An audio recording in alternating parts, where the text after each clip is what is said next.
ప్రభునందు ప్రియులైన దేవుని పిల్లలకు మన ప్రభువును ప్రియరక్షకుడైన యేసుక్రీస్తు ప్రభు వారి ఘనమైన నామములో హృదయపూర్వకమైన వందనములు తెలియజేస్తూ ఉన్నాను. ప్రియమైన దేవుని పిల్లలారా, ఆలోచించదగ్గ ఒక అంశంతో మీ ముందుకు రావడానికి దేవుడిచ్చిన కృపను బట్టి వందనములు చెల్లిస్తూ ఉన్నాను. 21/5 మే 21వ తేదీ భారతదేశంలో ఉగ్రవాద నిరోధక దినోత్సవం అధికారికంగా భారత ప్రభుత్వం చేత నిర్వహించబడుతున్న ఒక కార్యక్రమం. ఉగ్రవాద నిరోధక దినోత్సవం.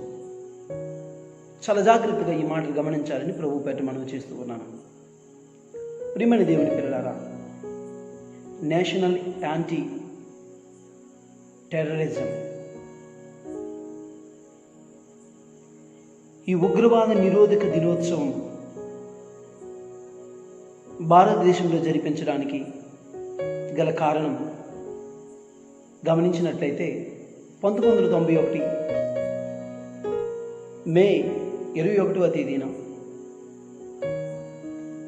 ఎన్నికల ప్రచారంలో ఉన్న శ్రీ రాజీవ్ గాంధీ గారిని హత్య చేసిన, మానవ బాంబుతో హత్య చేసిన ఆ దినాన్ని గుర్తు చేసుకుంటూ తీవ్రవాదం విషయంలో అవగాహన కల్పించడానికి ఏర్పాటు చేయబడిన దినమే ఈ నేషనల్ యాంటీ టెర్రరిజం డే. చాలా జాగ్రత్తగా గమనించండి. ఇది ఒక భారతదేశం యొక్క సమస్య కాదు. ప్రపంచంలో ఉన్న ప్రతి దేశం కూడా ఈ సమస్యను ఎదుర్కొంటుంది. ప్రతి దేశంలో కూడా అంతో ఎంతో ఉగ్రవాద మూలాలు ఆ దేశం యొక్క ప్రజలను, అధికారులను, ఆర్థిక పరిస్థితులను భయభ్రాంతులకు గురి చేస్తుంది. ఇలాంటి నేర ప్రవృత్తి కలిగిన చంపు లేదా చావు, చంపైనా సాధించు లేదా చచ్చైనా సాధించు అనే నినాదంతో ఉన్న కొన్ని అంశాలను గుర్తు చేసుకోవడానికి ముందు, ఇలాంటి నైజం మానవ బ్రతుకులో, ఇలాంటి స్వభావం మానవ బ్రతుకులో ఎలా ప్రారంభమై ఏ వైపునకు ప్రయాణం చేస్తుంది అనే దాన్ని గుర్తు చేసుకోవడానికి ప్రార్థన పూర్వకంగా ముందుకు వెళదాం. తలలు ఉంచినట్లయితే ప్రార్థన చేసుకుందాం.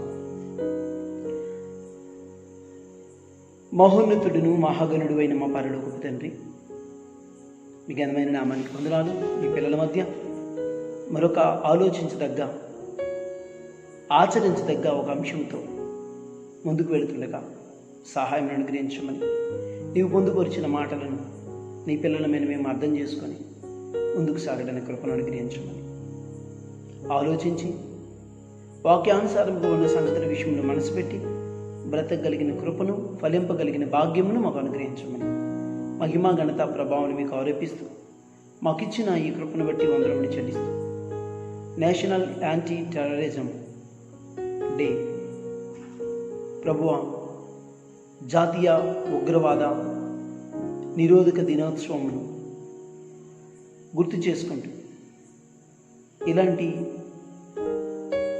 స్వభావం కలిగిన పరిస్థితులు మానవ నైజానికి, మానవ మనుగడకి ఎంత ముప్పుని తీసుకొస్తాయో నీ వాక్యంలో వ్రాయబడిన సంగతుల ద్వారా మేము ముందుకు వెళ్ళడానికి కృపను అనుగ్రహించమని యేసు నామములో ప్రార్థన చేస్తున్నాము తండ్రి.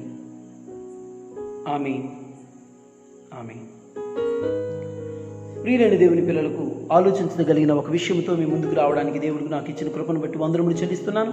నేరుగా వాక్యంలోకి వెళదాం. ఆదికాండం 4వ అధ్యాయం 8వ వచనం నుండి 11వ వచనం వరకు. Genesis chapter 4 verses 8 and 9 to 11 also. Genesis chapter 4 verses 8 to 11. 8, 9, 10, 11. ఆదికాండం 4వ అధ్యాయం 8వ వచనం నుండి 11వ వచనం వరకు చూద్దాం. నేను చదువుతాను. ప్రియైన దేవుని పిల్లలు గమనించాలని మనం చేస్తూ ఉన్నాను. కయీను తన తమ్ముడైన హేబేలుతో మాట్లాడాను. వారు పొలంలో ఉన్నప్పుడు కయీను తన తమ్ముడైన హేబేలు మీద పడి అతనిని చంపెను. యెహోవా, నీ తమ్ముడైన హేబేలు ఎక్కడున్నాడని కయీనును అడుగగా అతడు, నేను ఎరుగును, నా తమ్మునికి నేను కావలివాడినా అనెను. అప్పుడు ఆయన, నీవు చేసిన పని ఏమిటి? నీ తమ్ముడి రక్తం యొక్క స్వరము నేలలో నుండి నాకు మొరపెట్టుచున్నది. కావున నీ తమ్ముని రక్తమును నీ చేతిలో నుండి పుచ్చుకొనుటకు నోరు తెరిచిన ఈ నేల మీద ఉండకుండా నీవు శపింపబడిన వాడవు. చాలా జాగ్రత్తగా ఈ మాటలు గమనించాలని మనం చేస్తూ ఉన్నాను. బైబిల్ గ్రంథంలో మానవ మనుగడ ప్రారంభమును గురించి చెప్పబడిన ఆ ప్రారంభ తొలి దినాలలో ఆది తల్లిదండ్రులుగా పిలువబడిన ఆదాము హవ్వ, వారిరువురికి దేవుడిచ్చిన సంతానం. యెహోవా దయ వల్ల నేను ఒక మనిషిని సంపాదించుకున్నాను అని చెప్పిన కయీను, అతని తర్వాత పుట్టిన అతని తమ్ముడు హేబేలు, వారిరువురు ఒకచోట ఉన్నప్పుడు కయీను హేబేలు మీద పడి హేబేలుని చంపిన సందర్భం ఇప్పుడు మనం చదువుకున్న సందర్భం. చాలా జాగ్రత్తగా గమనించండి. అప్పటికి ఏ కుటుంబం భూమి మీద లేదు, ఉన్నది ఒకే ఒక కుటుంబం. ఆ కుటుంబంలో తల్లి, తండ్రి, అన్న, తమ్ముడు వాళ్ళిద్దరు మాత్రమే. ప్రియమైన దేవుని పిల్లలాగా, ఇది ప్రారంభ కుటుంబంలో వాళ్ళిద్దరు మాత్రమే ఉన్నారు. అక్కడ చాలా జాగ్రత్తగా గమనించాలి. అక్కడ వారిద్దరు మాత్రమే ఉన్నారు. తన తమ్ముడిని అన్న చంపేశాడు. దేవునితో వాదం పెట్టుకుంటున్నాడని కయ్యను, దేవునితో వాదం పెట్టుకుంటున్నాడు. నేనేమైనా నా తమ్ముడికి నేను కావలివాడనా అని అడుగుతా ఉన్నాడు. నేనేమైనా నా తమ్ముడికి నేను కావలివాడనా అని అడుగుతున్నాడు. వాదం పెట్టుకుంటున్నాడు. అతని స్వభావం దేవునితో వాదం పెట్టుకోవడం చూస్తుంటే ఉగ్రవాదం, వితండవాదం. చాలా జాగ్రత్తగా గమనించాలి. వాస్తవాన్ని అడుగుతున్నప్పుడు వాస్తవాన్ని చెప్పాల్సిన మనిషి వాస్తవాన్ని చెప్పలేని పరిస్థితుల్లో వితర్కంగా, వితండవాదంగా ముందుకు వెళుతూ తాను చేసిన పనిని సమర్థించుకొని, తను చేసిన పనిని కప్పిపెట్టుకోవడానికి, తను చేసిన నేరాన్ని సరైనదిగా చూపించడానికి తాను చేస్తున్న ప్రయత్నం, తను వినిపిస్తున్న తన వాదం, నినాదం ఉగ్రవాదంగా మారిపోయింది. స్వయాన తన తల్లి, తండ్రి గర్భాన పుట్టిన తన తమ్ముడినే చంపే పరిస్థితిలోనికి ఒక అన్న వెళ్ళిపోయాడు. ఇప్పుడు మరి భూమి మీద బ్రతుకుతున్న వారందరూ ఎవరు? ఉగ్రవాదులుగా ఉన్నవారు ఎవరు? ఉగ్రవాదుల్ని చంపుతున్న వారు ఎవరు? ఉగ్రవాదులు చంపుతున్న వారు ఎవరు? అందరూ ఒక తండ్రి పిల్లలే కదా. అందరూ ఒక తండ్రి గర్భాన్ని నుండి వచ్చిన వారే కదా. ఏ ప్రాంతంలో ఉన్నా, ఏ భాష మాట్లాడుతున్నా, ఏ మతాన్ని నమ్ముకుంటున్నా, భూమి మీద బ్రతుకుతున్న వారంతా ఒక తండ్రి పిల్లలే. మరి ఒక తండ్రి పిల్లలుగా ఉన్నవారు, ఒక తండ్రి పిల్లలుగా బ్రతకాల్సిన వారు, ఒక తండ్రి పిల్లలుగా ఒకరిని ఆదరించుకోవలసిన వారు ఒక్కొక్క మార్గాన్ని ఎంచుకొని ఒకడు నక్సలైట్గా, ఒకడు ఉగ్రవాదిగా మారిపోతూ ప్రజల మాన ప్రాణాలకు విలువనియ్యక చంపడం చాలా తేలిగ్గా, చావడం చాలా తేలిగ్గా, చాలా సులభమైన పద్ధతిగా మారిపోయింది. సినిమాలు కూడా ఉగ్రవాదాన్ని ప్రేరేపిస్తూ, సినిమాలు కూడా నక్సలిజాన్ని ప్రేరేపిస్తూ, సినిమాలు కూడా రాజకీయ తంత్రాలను చూపిస్తూ నరహత్య చేయడాన్ని, వ్యభిచరించడాన్ని, మూర్ఖంగా ప్రవర్తించడాన్ని, అక్రమంగా నడుచుకోవడాన్ని అదేదో నాయకత్వ లక్షణాలలా చూపిస్తూ ప్రజలను తప్పుద్రోవ పట్టించిన ఈ సమాజానికి తీవ్రవాదం ఒక రోగంగా మారింది. తీవ్రవాదం ఒక రాచకుండుగా మారింది. తీవ్రవాదం ఊహించలేని దెబ్బ కొడుతూ మానవ మనుగడను ప్రశ్నార్థకం చేస్తుంది. చంపాలి, చంపాలి, చంపాలి, లేదా చావాలి, అలా మతాలు నేర్పిస్తున్నాయి. అలాంటి వాదాన్ని మతమే కాదండోయ్. దీని వెనుక ఉన్న అసలు కోణాన్ని గమనించినట్లయితే అసంతృప్తి. దీని వెనుక ఉన్న అసలు కోణాన్ని గమనించినట్లయితే అధికార దాహం. దీని వెనుక ఉన్న అసలు కోణాన్ని గ్రహించినట్లయితే తీవ్రమైన మానసిక రోగి యొక్క లక్షణం. ఇది ఒక మానసిక రోగం.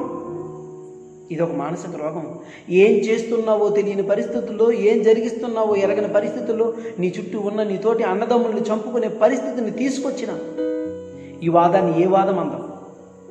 ఇదొక మానసిక రోగం. పెరగాల్సిన స్థితిలో, పెరగాల్సిన మాటల మధ్య, వినాల్సిన మాటల మధ్య ఉండక, పెరగక, అందరూ నాతోటి వారే, నా తండ్రి పిల్లలే అనే ఆలోచనతో బ్రతకక, మూర్ఖతతో కూడిన ఒక స్వభావంలోనికి పోయి చంపుతూ, చస్తూ, అనేక తల్లుల యొక్క పుస్తులను తెంచుతూ, అనేక తల్లి కడుపులో బిడ్డల యొక్క మరణం, వేదనని కలిగించే విధంగా తయారవుతూ, ఒకటేమిటి? తీవ్రవాదం వల్ల వరల్డ్ ట్రేడ్ సెంటర్,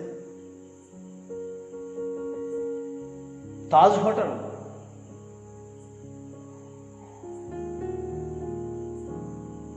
ముంబైలో ఉన్న రైల్వే స్టేషన్, ఒకటేమిటి? ప్రతి ప్రాంతంలో గోకుల్ చాట్, హైదరాబాద్, ఢిల్లీలో మక్కా మసీదులు, ఒక దగ్గర ఏంటి? ఈ యొక్క ఉగ్రవాదానికి ఎందరో కొన్ని వేల మంది బలయ్యారు. లక్షల మంది తమ బిడ్డలు కోల్పోయారు. ప్రియమైన దేవుని పిల్లలారా, ప్రారంభ కుటుంబంలో ఉంటున్న ఇద్దరు అన్నదమ్ములు ఒకరినొకరు చంపుకున్నారు.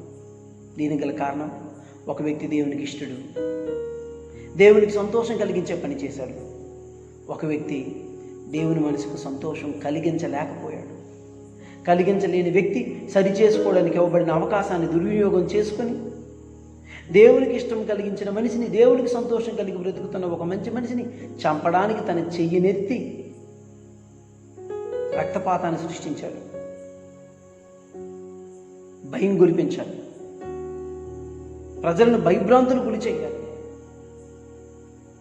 అలా ప్రజలను భయభ్రాంతులు గురి చేస్తూ తన వాదాన్ని నినాదంగా ఉంచి, తను చేస్తుందే సరైనది అనే పద్ధతిని ప్రజల ముందుకు తీసుకురావాలని ప్రయత్నం చేస్తున్నాడు. అనేక మంది ఆర్థికపరమైన విచ్చలవిడితనానికి అలవాటు పడి ఉగ్రవాదం వైపు వెళుతున్నారు. అనేక మంది మత సంబంధమైన మౌఢ్యంలోనికి వెళ్ళిపోయి ఉగ్రవాదం వైపు వెళుతున్నారు. కొందరు రాజకీయ సంబంధమైన పలుకుబడి కోసం, పెత్తనం కోసం, అధికారం కోసం, దాహం కోసం మత సంబంధమైన విషయాలను రెచ్చగొడుతూ ప్రజల మధ్య కులాల పేరట, మతాల పేరట, ప్రాంతాల పేరట, భాషల పేరట, ఒకటేమిటి? ఆర్థికపరమైన మూలాల్ని కాపాడుకోవడానికి ఆడుతున్న ఇదొక రాక్షస క్రీడ. ఎందరో బ్రతుకులను నడి రోడ్డు మీదకి తీసుకొచ్చి నిలబెట్టింది. దీని వెనుక అధికారికాంక్ష, దీని వెనుక మతతత్వం, దీని వెనుక ఆర్థిక మూలాలు, దీని వెనుక విచ్చలవిడితనం, ఇవన్నీ పొందుపరచబడి ఉన్నాయి. ప్రియమైన దేవుని పిల్లలారా, అక్కడే కాదండి, మొదట తన తమ్ముడిని చంపిన ఆ పరిస్థితే కాదండి, ఇప్పుడు కూడా చుట్టూ చచ్చిపోతున్న మన తమ్ముళ్ళే, మన చెల్లుళ్ళే, మన సహోదరులే అంతా ఒక తండ్రి పిల్లలేని ఆలోచన చంపుతున్న వాడికి లేక, ఆ చంపుతున్న వాడికి లేక అందరూ నరహంతకులుగా మారిపోయారు. కన్నతండ్రి అనే దేవుని యొక్క మనసుకే బాధ కలిగించే విధంగా దేవాంతకులుగా మారిపోయారు. కుదిరితే దేవుణ్ణి కూడా చంపేస్తారండి. అవకాశం దొరక దేవుణ్ణి కూడా చంపేస్తారు. నలిగిన రెల్లును కూడా విరవని యేసుక్రీస్తు ప్రభు వారిని సైతం, నలిగిన రెల్లును కూడా విరవని యేసు అంత సున్నితమైన మనసుకుంటే ఆయన. ఎవరైనా బాధపడితే, ఎవరైనా కన్నీళ్ళు కారితే, ఎవరైనా వ్యాధిని చెందితే కరిగిపోతాడు ఆయన. అలాంటి లక్షణం కలిగిన యేసుని సైతం అప్పగించేశారండి. చూద్దాం ఒక మాట. మత్తయి సువార్త, మాథ్యూ చాప్టర్ 24 verses 8 to 10. నేను చదువుతాను, గమనించాలని మనం చేస్తూ ఉన్నాను. మత్తయి సువార్త 24వ అధ్యాయం 8 నుండి 10 వచనాలు. అక్కడక్కడ కరువులను భూకంపములను కలుగును. ఇవన్నీ వేదనలకు ప్రారంభం. అప్పుడు జనులు మిమ్మల్ని శ్రమల పాడు చేసి చంపెదరు. మీరు నా నామము నిమిత్తం సకల జనుల చేత ద్వేషింపబడుదురు. అనేకులు అభ్యంతర పడి ఒకరినొకడు అప్పగించి ఒకరినొకడు ద్వేషింతురు. ఇదండి యేసుప్రభువు వారు చెప్తున్న చరిత్ర. ఎలా ఉంటుందంటే, రానున్న దినాలు ఎలా ఉంటాయంటే, జనులు మిమ్మల్ని హింసిస్తారు, అవసరమైతే చంపుతారు. నా నామము నిమిత్తం సకల జనుల చేత ద్వేషింపబడతారు. అనేకులు అభ్యంతరపడి ఒకరినొకరు అప్పగించుకుంటారు, ఒకరినొకరు ద్వేషిస్తారు. ఎక్కడ నెమ్మది లేని పరిస్థితులు నెలకొంటాయి. ఇప్పుడున్న పరిస్థితులు అలాంటివి. నక్సలిజంతోనూ, రాజకీయంతోనూ, ఉగ్రవాదంతోనూ చాలా రకాలుగా ఉందండి ఉగ్రవాదం. ఉగ్రవాదం అంటే కేవలం తుపాకీ పట్టుకొని కాల్చేదో లేదా బాంబు చుట్టుకొని కాల్చేదే కాదండి. ఆర్థికపరమైన ఉగ్రవాద నేరాలు కూడా ఉన్నాయి. ఇవి ప్రజల యొక్క భవిష్యత్తును పాడు చేస్తాయి. బాంబులతో దాడులు ఒకవైపు చేస్తూ ఉంటే, ఒకవైపు సైబర్ నేరాలు పెరుగుతూ ఉంటే, ఒకవైపు ప్రజల యొక్క మానసిక స్థితిని అబద్ధం వైపు నడిపించే ప్రయత్నాలు జరుగుతూ ఉంటే, నిజాలను చూపించక, నిజాలను నేర్పించక, నిజమైన మార్గంలో నిలబెట్టక, అబద్ధమైన మార్గంలో వడివడిగా అడుగులు వేసే విధంగా కార్యాలను రూపొందిస్తున్న అపవాది అనుచరుల యొక్క సైబర్ నేరాలు కూడా ఉగ్రవాదానికి మరో కోణం. ఆర్థికపరమైన నేరాలు ఉగ్రవాదానికి మరో కోణం ఈ రక్త తర్పణలు. ప్రియమైన దేవుని పిల్లలారా, వీటన్నింటి గురించి తెలియజేసిన ప్రభు అయిన క్రీస్తును కూడా మన మార్కు సువార్త 14వ అధ్యాయం గమనించినట్లయితే 44-45 వచనాలు. Mark chapter, gospel book of mark chapter 14 verses 44 and 45.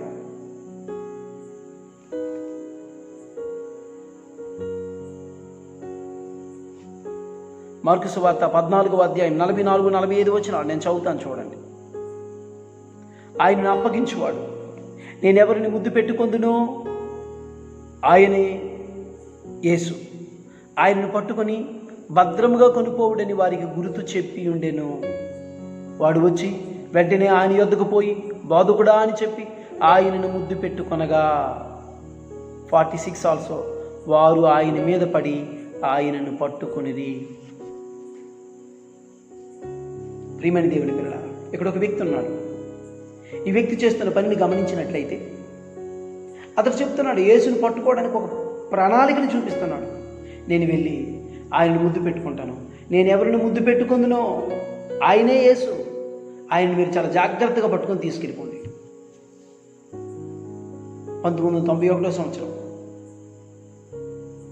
మే నెల 21వ తేదీ శ్రీ రాజీవ్ గాంధీ గారిని హత్య చేయడానికి మానవ బాంబుగా మారిన సహోదరి చక్కగా ప్రేమపూర్వకంగా నవ్వుతూ తన చేతిలో పూదండను పట్టుకొని ఆయన్ని సన్మానించడానికి బయలుదేరి, సన్మానించడానికి ఆయన మెడలో దండ వేసి క్రిందకు వంగుని తన నడుము కట్టుకున్న మానవ బాంబుగా మారిన ఆమె బాంబుని పేర్చుకొని తనతో పాటు ఉన్న వారందరినీ, భారత ప్రధాని రాజీవ్ గాంధీతో సహా అనేక మంది ప్రాణాలను బలిగొన్నది. ఇక్కడ జ్ఞాపకం చేసుకున్నట్టయితే ఇక్కడ ఒక ఆయన చాలా ప్రేమగా యేసు దగ్గరికి వెళ్ళి యేసుని ముద్దు పెట్టుకొని చక్కగా అప్పగిస్తున్నాడండి. యేసుని చావుకి అప్పగిస్తున్నారు. యేసు ప్రభు వారు ముందే చెప్పారు, మిమ్మల్ని చంపుతారు. క్రైస్తవ్యం చావడానికి సిద్ధపడాలి, అనేకుల బ్రతుకులు నిలబెట్టడానికి సిద్ధపడాలి, ప్రేమించడానికి సిద్ధపడాలి. మానసిక రోగంతో కలిగిన ఉగ్రవాదం కాదు క్రైస్తవ్యం. ఉగ్రవాదుల యొక్క మనసులను సైతం మార్చగలిగిన దేవుని యొక్క మాటలను బాల్య దినముల నుండి కూడా ఇవ్వగలగాలి. శ్రీలంకలో కాపురం ఉన్న తమిళనాడు నుండి వలసపోయి, చెన్నై నుండి తమిళనాడు రాష్ట్రం నుండి వలసపోయి శ్రీలంకలో కాపురం ఉన్న ప్రభాకరన్ పిల్లే అక్కడ ఒక తమిళ సైన్యాన్ని సిద్ధపరిచి అక్కడ ఉంటున్న శ్రీలంక జాతి మీద ఎదురుదాడి చేసి అనేకులను చంపి భయభ్రాంతులకు గురి చేసి అక్కడ ఉంటున్న అధికార సంబంధమైన గణాన్ని భయభ్రాంతులకు గురి చేసి ఎన్నో వందల మంది ప్రాణాలను పొట్టన పెట్టుకున్నారు. ఒక ప్రైవేట్ సైన్యాన్ని తయారు చేసుకున్నారు. ప్రియమైన దేవుని పిల్లలు, ఎంత విచిత్రమైన విషయమో తెలుసా? చిన్న పిల్లలకు ఆయుధాలు ఎలా ఉపయోగించాలి చిన్న పిల్లలకి నేర్పించారండి. ఉగ్రవాదములు ఉన్న మరో దారుణమైన కోణం అదే. చిన్నపిల్లలకి భోజనం తింటున్న చిన్నపిల్లలకి, చదువుకోవలసిన చిన్నపిల్లలకి, మంచి వాతావరణంలో ఉంచాల్సిన చిన్నపిల్లలకి ప్రారంభం నుండి ఉగ్రవాద లక్షణాలు నేర్పుతున్నారు. ఏ మతమైనా, ఏ మార్గమైనా, ఏ చదువైనా పిల్లల యొక్క మానసిక స్థితిని ఎదుగుదల చెందే విధంగా అవసరమైన ప్రణాళికలు వేయాలి తప్ప బ్రతుకులు పాడు చేసే ఉగ్రవాదం వైపు పిల్లల్ని నడిపించక అవసరమైతే ఇంకొకరి కొరకు బ్రతకాలి అనే ఈరోజు దారుణమైన విషయం ఏంటో తెలుసా? గాంధీని చంపిన గాడ్సే దేశభక్తుడిని మాట్లాడారండి. ఒక పెద్ద ఆయన అనక దద్ద ఆయన అనాల్సి వస్తుంది. గాంధీని చంపిన గాడ్సే దేశభక్తుడు. అతని వాదనని ఇతనికి అర్థమైందట. అతని వాదన ఇతనికి అర్థమైందంట. అతని ఉద్దేశం ఇతనికి అర్థమైందంట. గాంధీని చంపిన గాడ్సే. చాలా జాగ్రత్తగా గమనించాలని మనం చేస్తూ ఉన్నాం. ఈనాళ్ళు మన బ్రతుకులు గాంధీని గురించి మనం నేర్చుకున్న పాఠాలన్నీ అబద్ధాలని మాట్లాడుతున్నాం. ఒక మహాత్ముడి మీద మరలా బురద జల్లుతున్నారు. ప్రియమైన దేవుని పిల్లలారా, ఎప్పుడు కూడా మంచికి చెడుకి జరిగే పోరాటంలో ఇలాంటివి రుచి చూడాల్సి వస్తుంది. చాలా జాగ్రత్తగా గమనించాలి. ఉగ్రవాదం ఏ ప్రాంతంలో కూడా, ఆ వాదంతో ఏ ప్రాంతంలో కూడా సామరస్యం లేదు. అలా చంపుకుంటూ పోతున్న ఆ నినాదంతో ఏ ప్రాంతంలో కూడా నెమ్మది లేదు. చంపుతున్న వాడిలో నెమ్మది లేదు, చచ్చిపోతున్న వారిలో నెమ్మది లేదు, చంపుతున్నవాడు బ్రతుకుతున్న ప్రాంతంలో నెమ్మది లేదు. ప్రతిదినం భయపడుతూ బ్రతుకుతున్న వారి బ్రతుకు ఒక బ్రతుకేనా? చేతనైతే బ్రతికించు, చేతనైతే అనేకులకు ఆశీర్వాదకరంగా ఉండు, చేతనైతే సహాయం చేయి. చంపడం ఎవరిచ్చారు అధికారం? ఎవరిచ్చారు నీకు అధికారం? చంపే అధికారం ఎవ్వరికీ లేదు. చంపే అధికారం నీకు జన్మనిచ్చి నీ కన్నతండ్రి అయిన దేవునికి తప్ప. ఆయన కూడా అన్యాయంగా అక్రమంగా బ్రతుకుతున్న వారిని సైతం వారి ఆయుష్కాలం తీరేటంత వరకు ఉంచుతున్నాడండి, పెంచుతున్నాడండి. చంపడం లేదు, మారుతారేమో, మనసును త్రిప్పుకుంటారేమో అని. నేను చంపేవారిని సైతం ప్రేమించమన్నాడు ఆయన. ఉగ్రవాదులుగా ఉన్నవారైనా మిమ్మల్ని ప్రేమించగలిగిన సామర్థ్యం ఎవరికొందో తెలుసా? యేసుని వెంబడించే వారికి. మీరు ఉగ్రవాదులైతే, తీవ్రమైన మనస్తత్వం కలిగిన వారైతే, తీవ్రమైన వాదములతో ఉన్నవారైతే, ఆర్థికపరమైన నేరగాలైతే, కఠినమైన మనసు కలిగిన వారైతే ఆలోచించండి. ఉగ్రవాదం నీకు మంచిది కాదు, నీ చుట్టూ ఉన్నవారికి మంచిది కాదు, అసలు నువ్వు బ్రతుకుతున్న దేశానికి క్షేమం కాదు. నీ ఉగ్రవాదం వల్ల ఎవరు బ్రతుకులు బాగుపడ్డా? ఏ ప్రాంతం క్షేమంగా ఉంది? ఏ ప్రాంతంలోనైతే ఉగ్రవాదం ద్వారా రక్తం ఆ నేలను తాకిందో ఆ నేల ఏమైపోతుందో తెలుసా? నీకు సారం ఇవ్వడం మానేస్తుంది, నీకు సహకరించడం మానేస్తుంది. ప్రకృతి వనరులన్నీ కూడా నీకు ప్రతికూలంగా మారిపోతాయి. జాగ్రత్త పడదాం. యేసుని అప్పగించేశాడండి. ఇదొక వాదం, ఇదొక ఉగ్రవాదం, నమ్మక ద్రోహం. దేవాంతకుడు ముద్దు పెట్టి అప్పగించేశాడు. ఈరోజు టిఫిన్ బాక్సుల్లో బాంబులు పెడుతున్నారు. చాలా చక్కగా ప్రేమ సంబంధమైన వలతో, వ్యాపార సంబంధమైన వలలతో ప్రజలను తీవ్రవాదం వైపు ఆకర్షిస్తున్న నేటి ఈ పరిస్థితులు జాగ్రత్తగా ఆలోచించకపోతే పెను ప్రమాదం. యేసుని సైతం ఆ తీవ్రవాదం పట్టున పెట్టుకుంది. అలాంటి ఆలోచనతో ఉన్న తన సొంత తమ్ముడిని సైతం చంపుకునే పరిస్థితిని తీసుకొచ్చింది కయ్యని జీవితం. నిన్ను చంపే విధంగా ప్రేరేపించే దురాత్మ, నీవు చచ్చిపోయే విధంగా ప్రేరేపించే దురాత్మ దేవుని ఆత్మ బ్రతికించమంటుంది. అవసరమైతే ఇంకొకరిని బ్రతికించడానికి కొరకు నీ ప్రాణాన్ని ఇవ్వమంటుంది. ఆయన తన గొర్రెల కొరకు ప్రాణం పెట్టెను. క్రీస్తుని గురించి వ్రాయబడిన మాట. యోహాను సువార్త, ఈ మాట చెప్పి ముగించుకుందాం. యోహాను సువార్త 10వ అధ్యాయం 11వ వచనం. నేను జాన్ చాప్టర్ 10 verses 11. యోహాను సువార్త 10వ అధ్యాయం 11వ వచనం. నేను గొర్రెలకు మంచి కాపరిని, మంచి కాపరి గొర్రెల కొరకు తన ప్రాణం పెట్టును. ఈయన ఎలాంటోడట? మంచి కాపరటండి. ఈయన ఏం చేస్తాడట? గొర్రెల కొరకు ప్రాణం పెడతాడు. ఈయనే కాదండో, ఈయనని వెంబడించే వారు కూడా కలిగి ఉండాల్సిన లక్షణం అది. ఈయన్ని విశ్వసించిన వారు కూడా కలిగి ఉండాల్సిన లక్షణం అది. ఈరోజు ప్రియమైన దేవుని పిల్లలారా, ఉగ్రవాదంతో ఏ ప్రాంతంలో కూడా నెమ్మది లేని పరిస్థితులు, ఈరోజు నీకు ఒక అవకాశం ఇవ్వబడింది. కఠినమైన ఈ పరిస్థితుల్లో అలాంటి వారిని ప్రేమించడానికి, అలాంటి వారిని దేవుని వైపు నడిపించడానికి, అలాంటి వారికి బుద్ధి చెప్పడానికి, రానున్న ప్రమాదం నుండి వారిని సైతం తప్పించడానికి అవసరమైన దేవుని ప్రేమను పంచే దేవుని పిల్లలమ్మగా చావడానికి సిద్ధపడిన వారు మేము, హింస కొరకు సిద్ధపడిన వారు మేము, అవమానం కొరకు సిద్ధపడిన వారు మేము, నిందల కొరకు సిద్ధపడిన వారు మేము అన్ని పరిస్థితులు కూడా ఎదురొడ్డి నిలబడతాం. క్రీస్తు ప్రేమను ప్రకటిస్తాం. పరిమళ సువాసనకు ఉండడానికి క్రీస్తు తన ప్రాణాన్ని ఎలాగ మా కొరకు పెట్టానో మేము అలాగూ మా సహోదరుడి నిమిత్తం ప్రాణం పెట్టబద్దులమై ఉన్నామనే సంగతి ప్రతి వ్యక్తి ఎరుగులాగున ఉగ్రవాదంతో అనేక బ్రతుకులను పాడు చేస్తున్నాం. ఈ నైజము నుండి ప్రజలను దేవుని వైపు మళ్లించడానికి ఒకే ఒక మార్గం ఉంది. ఆ మార్గమే క్రీస్తు మన కొరకు ఏర్పరిచిన నూతనమైనది, జీవము గలది యేసుక్రీస్తు ప్రభు వారి శరీరమును తెర ద్వారా, ఆ శరీరపు శ్రమ ద్వారా ఏర్పరిచిన నూతన మార్గం మన కొరకు ఎదురు చూస్తుంది.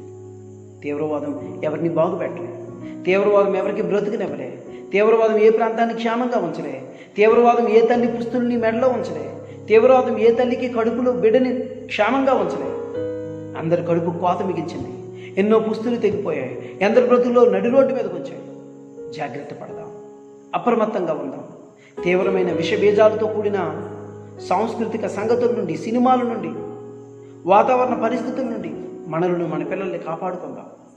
మన చుట్టూ ఉన్నవారు దేవుని పిల్లలేనని, మన సహోదరులేనని ప్రేమిద్దాం, దీవించబడదాం. దేవుడి మాటలు నిరంతరంగా ఫలింపు చేయును గాక. ప్రార్థన చేసుకుందాం.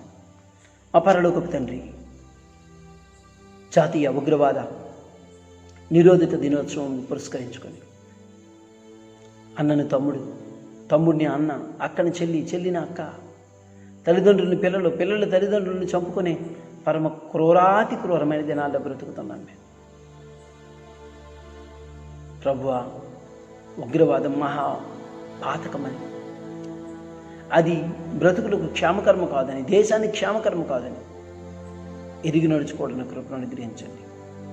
మా పరలోకపు తండ్రి, మహోన్నతుడైన మా దేవ, ఇలాంటి మనసు కలిగిన వారిని శిలువలో కాల్చబడిన నీ ప్రియకుమారుడైన క్రీస్తు రక్తం చేత ఆదరణను కలిగించమని, వారు మార్పు పొందుటకు అవకాశమును దయచేయమని, భద్రపరిచి బలపరచమని నీ మాటలు విన్న ఈ పిల్లలు, నీ పిల్లలైన వారు ఆలోచించి, వాక్యం ముందు అలాగున్నవో లేవో పరిశీలించి వాటిని వెంబడించుటకు కావలసిన కృపను అనుగ్రహించమని, సమస్త పరిస్థితులు, మా చుట్టూ ఉన్న సమస్త పరిస్థితులు మీ చేతులకు అప్పగించుకుంటూ,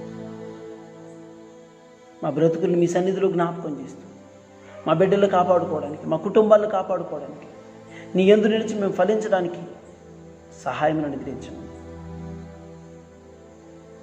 ఉగ్రవాద కార్యక్రమాల ద్వారా ఎన్ని కుటుంబాలు నష్టపోయాయి, ఎంతమంది బిడ్డలు నష్టపోయారు, వారందరి బ్రతుకులు